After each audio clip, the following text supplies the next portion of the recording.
பிரமுகர்கள்லாம் அந்த கட்சியிலிருந்து விலகி காவேரிக்கால விளையிறாங்க. இப்போ கூட பார்த்தீங்கன்னா பாஜக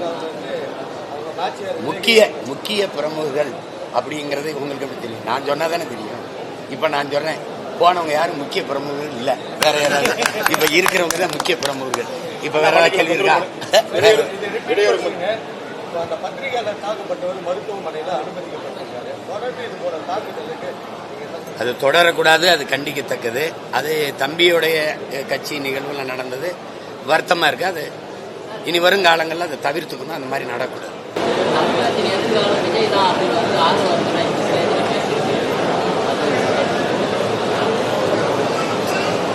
தமிழ்கால அது தம்பியா ஒரு தம்பியே இன்னொரு தம்பி சொல்றாரு, அதை வரவேற்போம். எதிர்காலம் நல்லா இருக்கட்டும், தமிழகத்திற்கு நிறைய நல்ல எதிர்காலம் வந்தால் சரிதானே, மகிழ்ச்சி தானே. அவர் அந்த கட்சியில் இருக்கிறவரு, இப்ப நீங்க இப்ப என் தங்கச்சி இருக்கு, தமிழகத்தின் இருண்ட காலம் எங்க அண்ணன் சொல்லுமா? நீங்க சொல்லுங்க, இருப்பா கேளுங்க. அந்த கட்சியில் இருக்கிறாரு, அவரு என்ன சொல்லுவாரு? தமிழகத்தின் எதிர்காலம் எங்கள் தலைவர் தான், அப்படிதானே சொல்லுவாரு.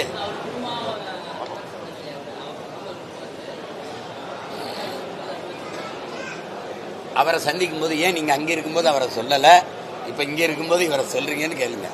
எல்லாரும் வாயாவும் என்னைய ஒரு டப்பிங் ஆர்டிஸ்ட், குரல் கலைஞர் மாதிரி ஆக்காதீங்க. என்னடா தங்கச்சி, எல்லாருக்கும் அண்ணனே பேச முடியாது. வேற கடந்த தேர்தலில் 8% வாக்கு வங்கியில் வாங்க நீங்கள் வருகின்ற சட்டமன்ற தேர்தலில் எத்தனை வாக்கு சதவீதம் உயரும் என்று நினைக்கிறீங்க? எத்தனை சதவீதம் உயரணும்னு நீங்க நினைக்கிறீங்க? அத்தனை சதவீதம் உயர்ந்துருவோம்.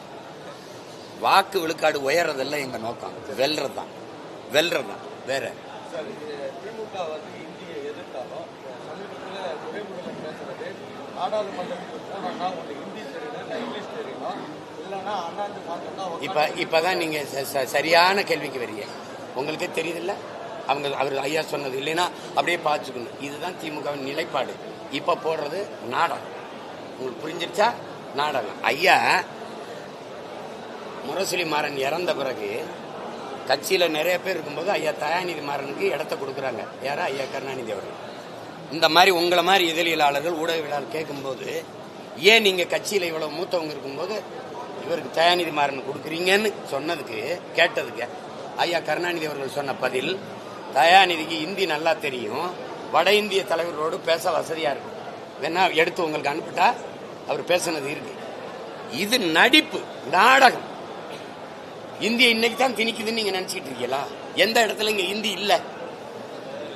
உங்க கட்சிக்காரருக்கு இந்தி எது இங்கிலீஷ் என்னது தெரியல, ஏறி போய் இங்கிலீஷ் கீழே இருக்க இங்கிலீஷ் அழிச்சு வச்சுட்டு வந்திருக்காங்க. என்ன சிரிக்கிறீங்க? கேள்வி கேட்கிறீங்க, பதில் சிரிக்கிறீங்க. இது கொடுமைதான். எத்தனை காலத்துக்கு நம்புவீங்க சொல்லுங்க? என்னைக்கு நீங்க உங்களை நம்புவீங்க? இவங்களை நம்பி நம்ம நாடு ரோட்ல இன்னைக்கு 65 வருஷத்துக்கு முன்னாடி நம்ம தாத்தனும் பாட்டனும் போராடி சேர்த்திருக்காங்க. மறுபடியும் இன்னைக்கு அதே பிரச்சனை நமக்கு கையளிக்கப்பட்டுருச்சு. இந்த மக்கள் தொகை அடிப்படையில் தொகுதிகள் பிரிக்கப்படுங்கிறது இப்ப இல்ல, ரொம்ப முன்னாடியே வந்துருச்சு. அன்னைக்கே அது சண்டை போட்டு நிறுத்திருக்கணும். அதிமுக 2ஆம் பிரிவு, அதுலயும் வந்து 2 மூணு பிரியுது. இந்த நேரத்தில் உங்களுக்கான ஒரு நல்ல வாய்ப்பு இல்லையா? உங்களோட கூட்டணி முயற்சி ஏதாவது செய்யலாமே, இன்னும் தனித்து போராடுறது இன்னொரு ஸ்ட்ராட்டஜி எப்படி நல்லா இருக்குன்னு எதிர்பார்க்கலாம். நான் கூட்டணி வைக்கலைன்னு உங்களுக்கு யார் சொன்னது? நீங்க கட்சிகளோட தலைவர்களோட கூட்டணி வைக்கிறதா கூட்டணின்னு நினைக்கிறீங்க. இந்த கட்சிகளுக்கெல்லாம் வாக்கு செலுத்துறது யாரு? மக்கள். மக்களிடமிருந்து மக்களுக்காக வந்த பிள்ளைகள் நாங்கள். நான் தான் இந்த நிலத்தில் பெரிய கூட்டணி வச்சிருக்கேன். 8 கோடி மக்களை எங்களோட அவங்களை நம்பி கூட்டணி வச்சிருக்கிறது நான் தான். தினந்தோறும் பிரச்சனைகளை சொல்றீங்கல்ல, ஐயா இந்த வீடை இடிக்க வரான், ஐயா இங்க மின் விளக்கு எரியல, ஐயா இங்க சாலை இல்லை, ஐயா நாங்க 14,000 பேர் படிச்சுட்டு ஆசிரியர் தேர்வு எழுதிட்டு பணி நியமனத்துக்கு காத்திருக்கோம், ஐயா இந்த செவிலியர் பணி நிரந்தரம் இல்லை, போக்குவரத்து தொழிலாளர்கள் பிடித்த ஊதியம் தரல, தினம் பிரச்சனை இருக்குல்ல. இப்ப வரைக்கும் மீனவனை கைது பண்ணிட்டு இருக்கான்.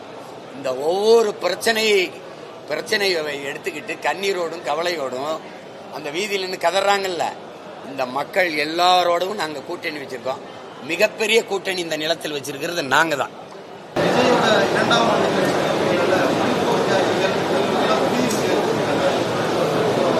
அது வரவேற்கத்தக்கது. மொழிப்போர் தியாகிகளை போற்றுகிற நேரத்தில் தம்பி, மொழிப்போர் தியாகிகள் மொழியை அழிய விடக்கூடாதுன்னு போராடி செத்தவர்களுக்கு வணக்கம் சென்ற அதே இடத்துல தமிழ் சனியனை விட்டு ஒழியுங்கள்னு சொன்னவர் கொள்கை செயலாளர் தலைவராக இருக்கிறது. அதை எப்படி பார்க்கறது? தமிழ் செத்து விடக்கூடாது, தமிழ் மொழியல்ல என் உயிர்னு உயிரை கொடுத்து காப்பாற்ற போறான்னு மொழி போறியிருக்கு வணக்கம் சொல்றதுல வாழ்த்து வரவேற்கிறது. இந்த தமிழ் சனியனை ஒழியுங்கள் சொன்னவரை கொள்கை தலைவராக இருக்கிறது எப்படி பார்க்கறது? ஏதாவது ஒரு பக்கம் தான் நிக்கணும். என்ன சொல்றது புரியுதா? மொழி எங்கள் உயிர்னு போறான்னு மொழி போர் ஈகியர் பக்கம் நிக்கணும். தமிழ்ல என்ன இருக்குது? என்ன இருக்குது? எடுத்தா படிச்சா பிச்சை விட எடுக்க முடியாது. தமிழ் ஒரு சனியன், விட்டு ஒழிங்க. தமிழோட ஆங்கிலம் கலந்து பேசுங்க. தமிழ ஆங்கிலத்தில் எழுதுங்க. தமிழ் முட்டாள்களின் பாஷை, காட்டுமிராண்டி மொழி, இதையும் போட்டணும். இவரை கொள்கை தலைவராகவும் ஏற்கணும்னா இது எந்த பக்கம் நம்ம நிக்கிறது? செய்திகளை உடனுக்குடனும் துல்லியமாகவும் தெரிந்து கொள்ள சப்ஸ்கிரைப் பண்ணுங்க.